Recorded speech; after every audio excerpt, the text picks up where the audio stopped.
What's the difference between 13 and 15, right? Those are the two numbers.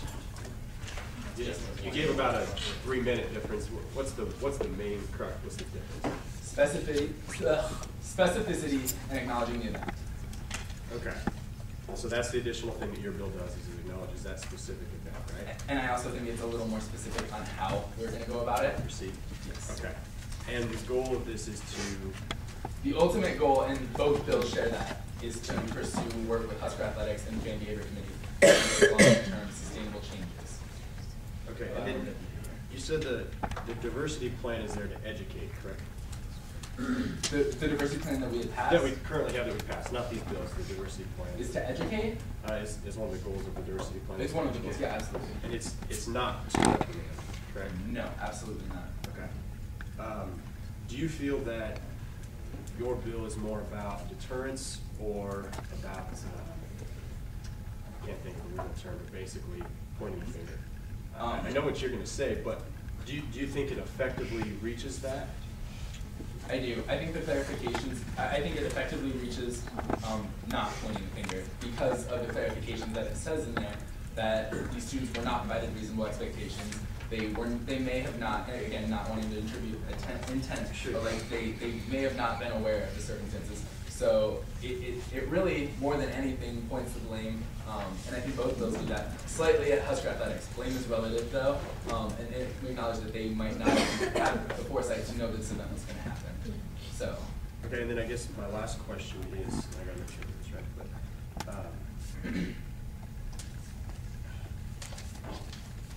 actually I'll ask you later, so we'll leave. Thanks. Interim Vice President Coburn. You've alluded to a few times now that you feel like yours is more specific about what the actions will be taken. We've talked about these quite a bit, and I mean, a lot of mine went into yours. And I guess that's something that I never heard. So can we be more specific about the specifics that yours goes in both mine? I guess I'm just concerned because I think that we were trying to create the working relationship, but I'll just say Okay. I agree. There's not that many more specifics. Again, the most specific thing is the event. As far as really detailing it out, if you look in the therefore be it active copy, not only does mine have more, like that's really like not important, but it basically goes through and it says we're going to actively work with these specific institutions, and it also talks about the educational opportunities that are going to be provided by UNL faculty that ASUN can officially condone, which I think yours alludes to, and they really do get at the same ends. I think that, again, I'll be the first to admit that the specificity argument is like, it's pretty minimal as far as the specificity goes, and it probably doesn't change any sort of meaningful intent or heart of the bill or anything like that. I just think that mine details a little bit more, and if you want to listen. So, thanks. Senator Bill. My question has to deal with, we're talking about these educational experiences and programming that's going to come about because of this. Do you plan to mention or talk about or use this specific event in here as an example during those educational events, or no? What's your?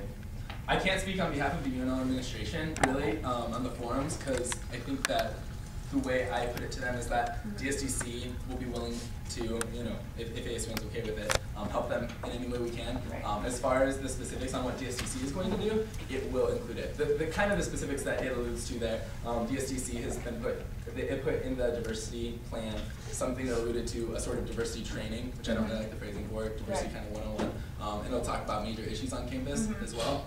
Right. That can be, easily accessible by other students, and it will include this event. Okay. So if the goal is, through including the event in the legislation, if the goal is to kind of educate students and make students aware, what's the significance of having it in here if it's coming through also in other educational opportunities? Like, do you think more students will become aware of it through the legislation or through those kinds of opportunities? I think it's both, and honestly, to be perfectly honest, I wasn't expecting all the DN coverage, and that I think involved a lot of students. However, ineffectually, it did it. I think it got at some of the specifics of the event, but it's. I know. Sorry to do Nebraskan, but really, I wasn't anticipating that. I still think that it's definitely important to have in the bill to talk about the specifics so that the bill doesn't become vague and that we have something tangible to go forward with. Okay. Again, and this is also the specific one. This is the only one that specifically talks about the Diversity Strategic Development Committee. And again, with all the controversy over it within the executive committee, I think being specific about what we can or what we should say and what ASUN's stance is on it is very important to say we actively supported students. And being able to say that by specifically referencing the event, I think it'll resonate with a lot of students. You saw in the open forum how many students came and said, you know, how much they supported not only just us looking at it, but this bill specifically. I talked to Unite, and they said because of us talking so much about this, about the issue, and specifically the events, they felt recognized for the first time actively by student government, which I think is already a step, but it can have long-term repercussions as well. And one last question, I'm really sorry. Do you think at all that mentioning the event in this bill will limit the kinds of discussions that we will be able to have with administrations and any involved parties as far as what kind of rules we can put together in the future? No, absolutely not. I think that it opens the door. It provides one specific example. But you know, the other bills provide specific examples too. The only difference between them, if you're looking at limiting factors, because you know, if you look at all the specifics on there, this provides more specifics, which I would think is more limiting to say like it's only like these that we're going to give you. Talking about this one event and then kind of broadening it to bigger issues of social sensitivity, it says in here that this is not this incident was not the problem, but rather an indicator of the problem, and that problem was the cultural competency. So it's important to acknowledge the problem, but again, I don't think it will.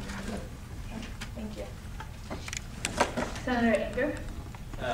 Would you be able to pass that daily round around? I'd be interested in seeing a total discussion.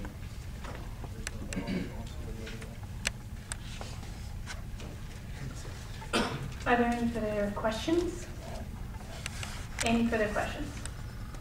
If not, then we'll move into discussion. Is there any discussion on Senate Bill 15? Senator Boring. Kelly's first. What's that? Kelly was first. Oh, okay. Senator Kelly. I'd like to start by noting that Senator Shahani himself said that he doesn't attribute intent to these 4 students. He then went on to describe the events of November 7th as hateful speech and act of intolerance. Clearly, he doesn't mean what he says. He then later referenced the amount of turnout at open forum, illustrating their enthusiasm about this resolution because it brings to light the issue of racism and cultural competency. What the 4 students at the Oklahoma-Nebraska game did was manifestly not an act of racism. In order to be a race crime, there would have to have been malicious intent directed toward the Lakota tribe. And anyone who has a basic understanding of Sooner football would see that the headdresses worn were a statement against Oklahoma, its students, and even its residents. I'm not sure who first used the example of Nikes, but let's go with that analogy. If I were to offend a particular group by wearing a pair of Nikes to a basketball game, the nature of the offense doesn't really matter. The crime is that I culturally offended this particular group. But let's presume for the sake of argument that Nikes bear some kind of significance to a particular ethnic group. If that group happened to be offended by my Nikes, you could not characterize this as an act of racism or cultural insensitivity. If I don't know that wearing Nikes is offensive, how can you say that I'm wearing them with racist intent? That's ludicrous. While I am touched by the many stories of people being hurt, I'm a little hurt. In fact, I'm downright offended that I would be labeled as a racist for not understanding the importance of the headdress. And why stop with headdresses? Is not my Nebraska cap painted with underlying tones of racism? After all, Nebraska has a history rooted in agricultural prosperity. We harvest the land that we stole from the tribes of the Great Plains. I suppose you could make that argument, but the logical fallacy is the same as that of the Nikes argument. Unless you can show that I am wearing this hat with the intent of insulting the Lakota tribe, you would not characterize it as an article of racism and bigotry, words that were used in today's open forum. You say there is no comparison between the headdress and my hat, but I would challenge that. Headdresses have been worn for decades, like Nebraska caps, and they were not worn as signs of degradation to the Native American community.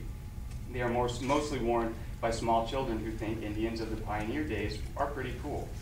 Some call this cultural insensitivity. I call this cultural unawareness. If you want students to take a different attitude toward the icon of the headdress, I suggest not slapping them in the face with